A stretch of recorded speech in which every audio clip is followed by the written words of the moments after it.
Assalamualaikum warahmatullahi wabarakatuh. Perkenalkan, nama saya Priscilia Dwi Utami dengan nomor pokok induk mahasiswa 203-602-1001 dari program studi Ilmu Administrasi Publik Universitas Kristen Depayana. Pada kesempatan kali ini, saya akan mempresentasikan mengenai hasil rangkuman atau review dari bab 4 sampai dengan bab 5 mata kuliah Manajemen Perubahan yang diampu oleh Ibu Ainun Nazria, SPD MSc. Untuk yang pertama, saya akan menjelaskan mengenai bab 4 mengenai analisis perubahan. Untuk penjelasan yang pertama ada mengenai diagnosis for change.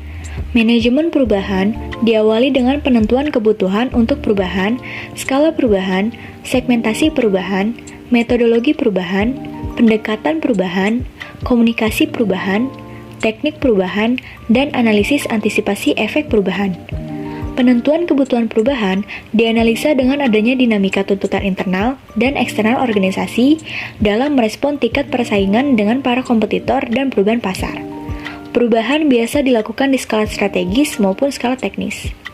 Tuntutan globalisasi dan keterbukaan informasi juga memberikan pengaruh terhadap metodologi dan pendekatan perubahan dalam sebuah institusi. Namun, kondisi keterbukaan saat ini sering memicu tuntutan perubahan yang berasal dari karyawan tingkat bawah atau bottom up. Dengan adanya dinamika bisnis dan teknologi yang begitu cepat, antisipasi terhadap sebuah orientasi perubahan perlu dilakukan. Selanjutnya yaitu mengenai resistant to change. Tidak semua rencana perubahan organisasi dapat berjalan dengan baik. Sering terjadi proses pengelolaan perubahan organisasi terkendala karena munculnya berbagai hambatan. Sehingga agen perubah perlu melakukan antisipasi dalam menghadapi resistensi yang muncul dalam perubahan tersebut, seperti perlunya dilakukan komunikasi secara intensif ketika sedang dilakukan perencanaan perubahan, persiapan perubahan, saat perubahan hingga saat akhir proses perubahan. Hal ini untuk mendukung proses unfreezing, proses perubahan, dan refreezing. Dengan adanya komunikasi yang intensif, diharapkan berbagai kendala psikologis, kognitif, dan kebutuhan peningkatan kapasitas dan kompetensi dapat diidentifikasi dengan baik. Untuk materi selanjutnya, saya akan menjelaskan mengenai bab 5 mengenai implementasi manajemen perubahan. Yang pertama yaitu mengenai organizational development. Pengembangan organisasi adalah upaya organisasi yang direncanakan untuk meningkatkan efektivitas atau efisiensi organisasi dan atau untuk memungkinkan organisasi untuk mencapai tujuan strategisnya. Tujuan utama organizational development adalah untuk mengembangkan organisasi, bukan untuk melatih atau mengembangkan staf. Juga untuk meningkatkan tingkat kepercayaan antar pribadi di antara karyawan, kepuasan dan komitmen karyawan, menghadapi masalah bukan mengabaikan mereka, secara efektif mengelola konflik, meningkatkan kerjasama dan kolaborasi di antara karyawan, meningkatkan pemecahan masalah organisasi, dan untuk dimasukkan ke dalam proses yang akan membantu meningkatkan operasi yang sedang berlangsung organisasi secara terus-menerus. Kemudian, ada mengenai appreciative inquiry. Appreciative inquiry merupakan sebuah metode dalam manajemen perubahan yang telah menjadi alternatif pendekatan problem solving untuk mengungkap kemungkinan yang sebelumnya terabaikan dalam proses berkembangnya sebuah organisasi. Selanjutnya, terdapat penjelasan mengenai definition atau langkah awal appreciative inquiry untuk memilih sebuah topik yang akan dieksplorasi. Yang kedua, ada discovery. Tujuan utamanya adalah mengungkap dan mengapresiasikan sesuatu yang memberi kehidupan dan energi kepada orang, pekerjaan, dan komunitasnya. Yang ketiga, ada dream. Tujuannya adalah berimajinasi atau envision tentang masyarakat yang ideal di masa depan. Selanjutnya, yang keempat yaitu ada desain.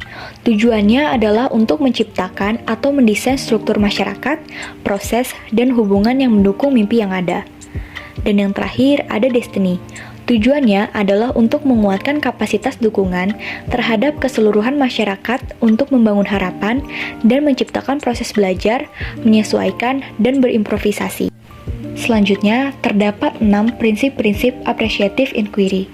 Yang pertama yaitu constructionist principle, yang kedua yaitu simultaneity principle, yang ketiga yaitu poetic principle, yang keempat yaitu anticipatory principle, yang kelima yaitu positive principle, Dan yang terakhir yaitu the wholeness principle.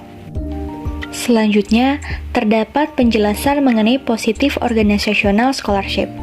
Positive Organizational Scholarship atau POS adalah studi dan aplikasi dari kapasitas psikologi dan kekuatan dari sumber daya manusia yang berorientasi positif yang dapat diukur dan dikembangkan secara efektif dan dapat dikelola untuk meningkatkan kinerja di organisasi pada saat ini.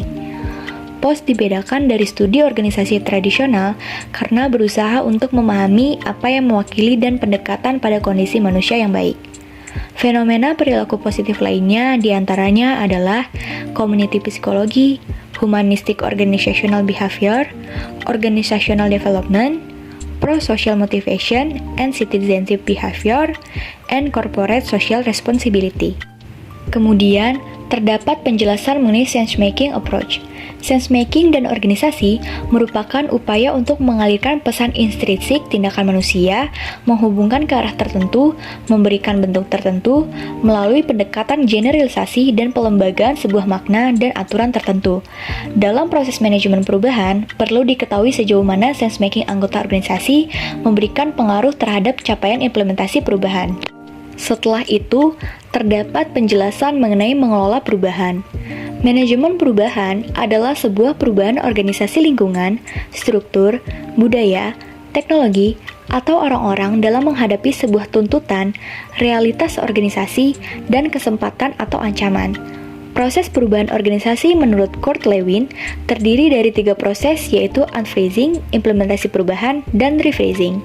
Hal ini untuk mengantisipasi berbagai hambatan perubahan seseorang yang terdiri dari kekhawatiran seseorang akan kehilangan nilai, kekhawatiran ketidaktahuan, dan adanya keyakinan bahwa berubah tidak baik untuk organisasi. Hal ini akan memunculkan halangan dalam proses pemberdayaan. Kemudian terdapat pendekatan kontingensi dan proses.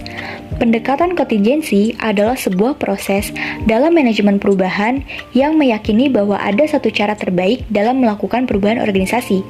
Tipe perubahan atau cara perubahan dianggap bervariasi tergantung pada tantangan yang dihadapi. Misalnya adalah skala perubahan yang menjadi tujuan, tingkat penerimaan perubahan bagi anggota organisasi, tipe manajemen perubahan, serta waktu yang dibutuhkan dan kinerja organisasi. Dan untuk yang terakhir, terdapat penjelasan mengenai menghubungkan visi dan perubahan. Memiliki visi sering dikaitkan mengapa perubahan organisasi berhasil mencapai tujuannya. Sebaliknya, kehilangan visi sering dikaitkan dengan kegagalan organisasi. Peran visi dalam memproduksi perubahan organisasi ini terkait dengan citra seseorang mengelola perubahan. Visi umumnya dianggap sebagai panduan bagi organisasi dalam mengidentifikasi kelayakan perubahan tertentu yang ditargetkan.